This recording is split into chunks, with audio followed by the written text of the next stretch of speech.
What's up, you guys? It's Jen. Welcome back to my channel and welcome to this week's What's for Dinner video. I'm so happy you're here. I have 3 meals that I'm going to share with you guys that we enjoyed in our house this past week, and I think you guys will really like too. If you're new here, hello and welcome. I share easy and delicious meals that I can get on the table fairly quick with minimal ingredients. If you are not new here and you're returning, thank you so much for coming back. We're going to get on into this video, guys. I hope y'all enjoy.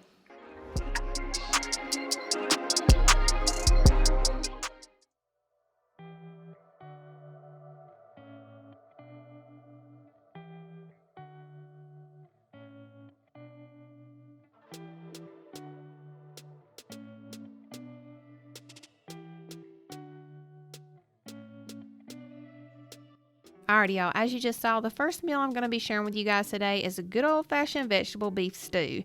So let me tell you guys the ingredients that you will need. I will also leave the ingredient list in my description box below.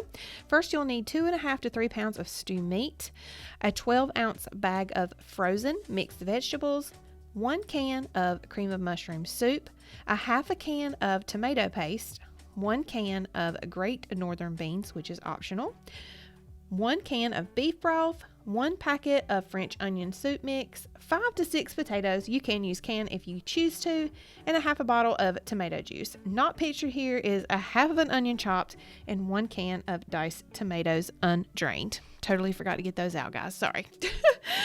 So here I am going to go ahead and prepare this in my Instant Pot. You can totally do this in your crock pot, but I was a little pressed for time, so the Instant Pot came to my rescue to get this meat tender enough for my stew. So the first thing I'm going to do is I'm going to add a little bit of oil in the bottom, and I'm going to put this on my saute option. I'm going to go ahead and brown this stew meat up just a little bit, and as you just saw, I went ahead and added in a little bit of frozen chopped onions that I already had cut up and ready to go. Those are my favorite because I don't have to cry to get them.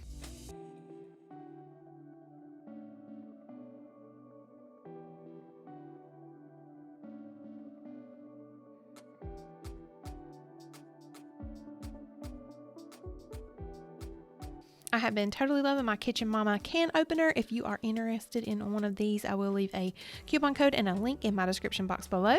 Next, I'm going to go ahead and add in 1 can of beef broth, and then I'll add in 1 can of cream of mushroom soup.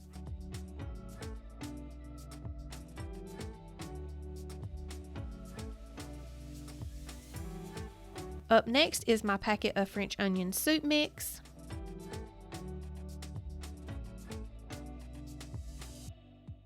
And I'm going to go ahead and give this a stir and get the ingredients all incorporated. I am going to go ahead and add in a 1 bay leaf, which I did not mention in the ingredients. I apologize. And I'm going to go ahead and close up my Instant Pot and cook these beef tips on high pressure for 25 minutes.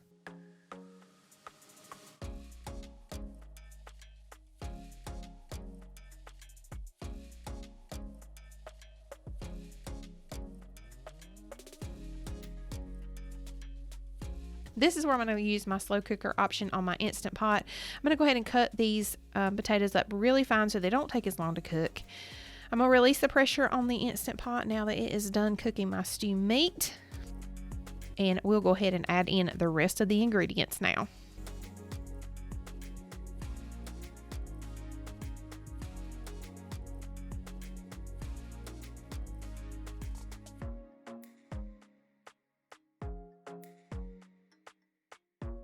All right, up first is going to be the frozen mixed vegetables here. Next, I'm going to go ahead and add in my potatoes that I just chopped. 1 can of petite diced tomatoes. Do not drain them. You want all that juice. There's my can of grated northern beans. I did rinse and drain those. A half a can of tomato paste. And I'm going to go ahead and put in a half of this bottle of this tomato juice. All right, and then we're just going to give this a good old stir. And I am going to use my Instant Pot lid because I don't have a slow cooker lid for my Instant Pot. I'm just going to leave it unsealed, I guess you could say. I did cook this on high for about 4 to 5 hours, and it was perfect, you guys. It was actually, this was Halloween night we had this, so it was perfect to serve up and get us out the door to go trick-or-treating.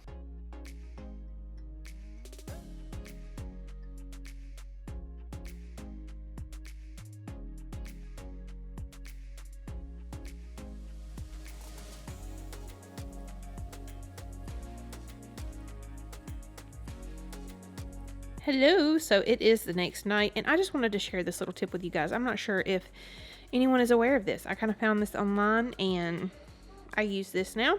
So what I'm going to do here is I have got my pot that we've got out of the refrigerator of our soup from last night, and I'm going to rewarm this in my Instant Pot. So put it down in your Instant Pot gadget here, and then you go ahead and put your lid on. Set the pressure to ceiling. Why is mine not working? There we go. Okay, so you put the little knob thing to ceiling, and then we're gonna do manual cook for 0 minutes. And then once it has come up to pressure, the soup is a perfect temperature. Genius, I know, right?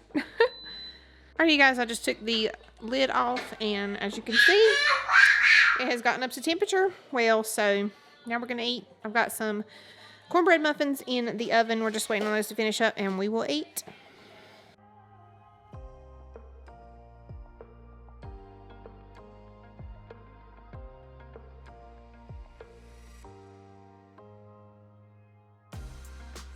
Alrighty, you guys, I will link this recipe down below, but what you will need for this recipe is 1.5 pounds of ground beef, 1 box of chicken stovetop stuffing, 1 onion finely chopped. Obviously, I have less than that because we don't like onion that much.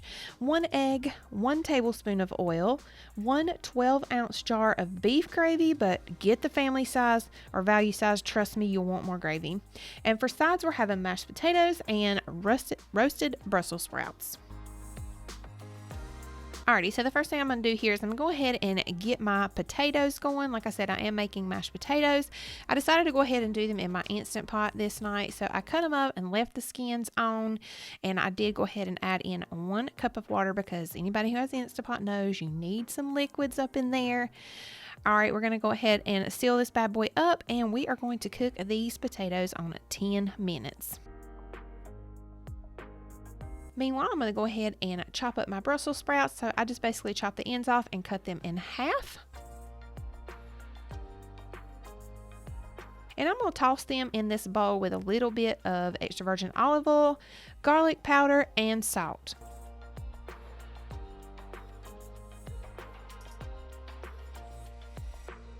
Don't mind my child getting all up in the way, sorry. Alright, and I'm going to throw these in my little toaster oven on 400 degrees for about 20 minutes.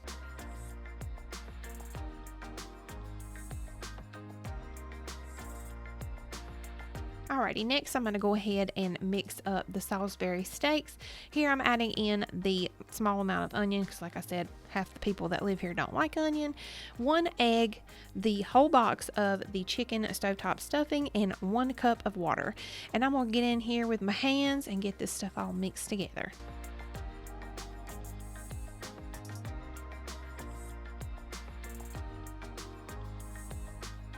Next, I'm going to go ahead and patty these out. I ended up getting 7 patties out of this, and the reason I used my little Pampered Chef hamburger patty maker thing was because I wanted them to be all the same size, but the instructions say to patty them out in an oval shape, so that's why I'm kind of making them look like footballs here.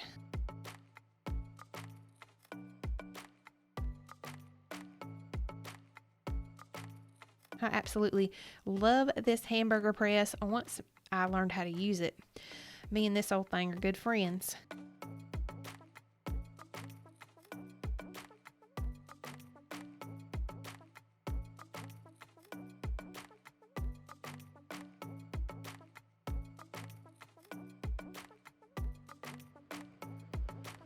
Alrighty, it's time to get these things a cooking. Here I'm going to go ahead and add in my 1 tablespoon of oil and let my pan heat up for just a second. Next, I'm going to go ahead and add them in here to the pan and start the cooking. So what you're going to do is cook them on medium high for 5 minutes on each side, and they should basically be done.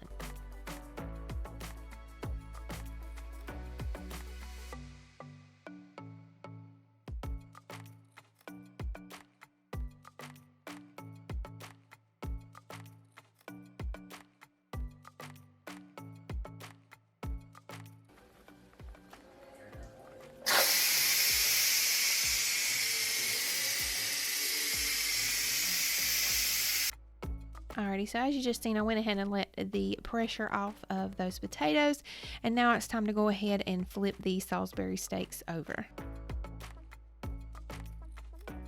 Let's check on these taters, shall we? They're looking pretty good to me. Alright, so I'm going to go ahead and pull the pot out, and there's a little bit of excess water down in the bottom. I'm going to go ahead and remove that, and now we'll go ahead and add our other ingredients. So I did about a half a cup of sour cream and about a half a stick of butter.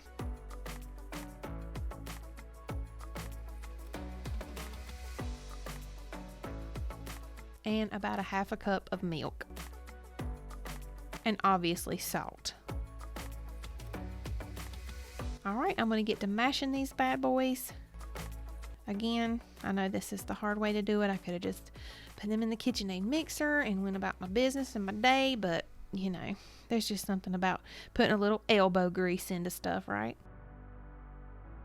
Alright, these bad boys are done. We're going to go ahead and cook the other ones, and we shall be getting close to eating. Once they're all done, I'm going to go ahead and empty a little bit of the grease out of the pan and add them back in, because we are going to warm up this gravy. We didn't have to make homemade gravy, so we're just pouring this bad boy jar right on up in there. And I did go ahead and put a little bit of water in the jar, mix it around a little bit so I can get all that goodness out of that jar of gravy. And basically, the only thing we're doing here is just warming up the gravy, like I said.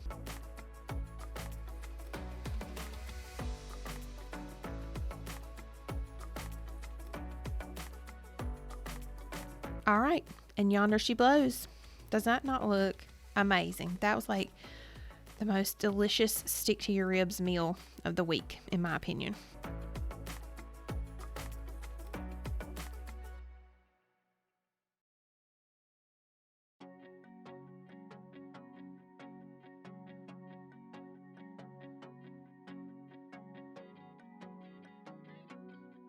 Alrighty, last but not least, we got some teriyaki chicken here.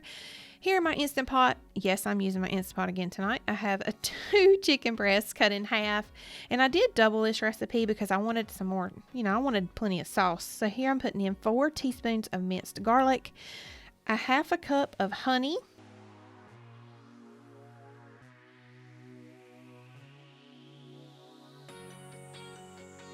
six tablespoons of brown sugar,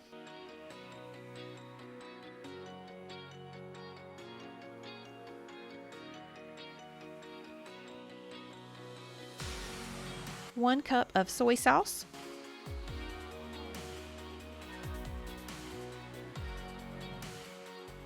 3 teaspoons of sesame oil. I'm not a huge fan of the taste of sesame oil, so I did only do 3 teaspoons instead of 4.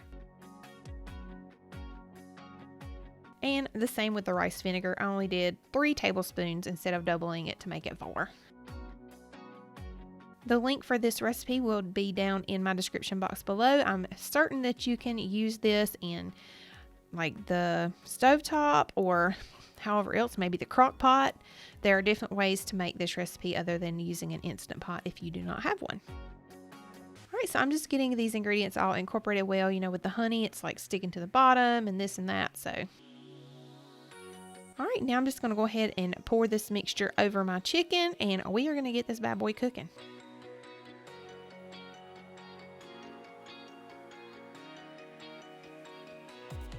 Alrighty, so I went ahead and set my Instant Pot on sealing and set it to cook for 25 minutes. And I did do a manual pressure release at the end. I'm not sure what happened to some of my footage, but I did go ahead and remove the chicken after it was cooked.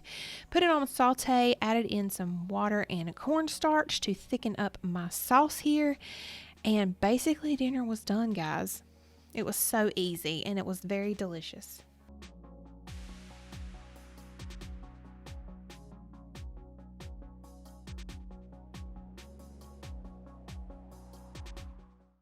Alrighty, you guys, that is going to wrap it up for this week's What's for Dinner video. Thank you so much for joining me. If you found this video helpful, please don't forget to give me a great big old thumbs up down below. It lets YouTube know that I'm doing a good job here. Also, don't forget to leave me a comment down in the comment section. I love chatting with you guys. It absolutely makes my day. And don't forget to subscribe before you leave if you haven't done so already. We would love to have you. Alrighty, you guys, until next time, keep them fed.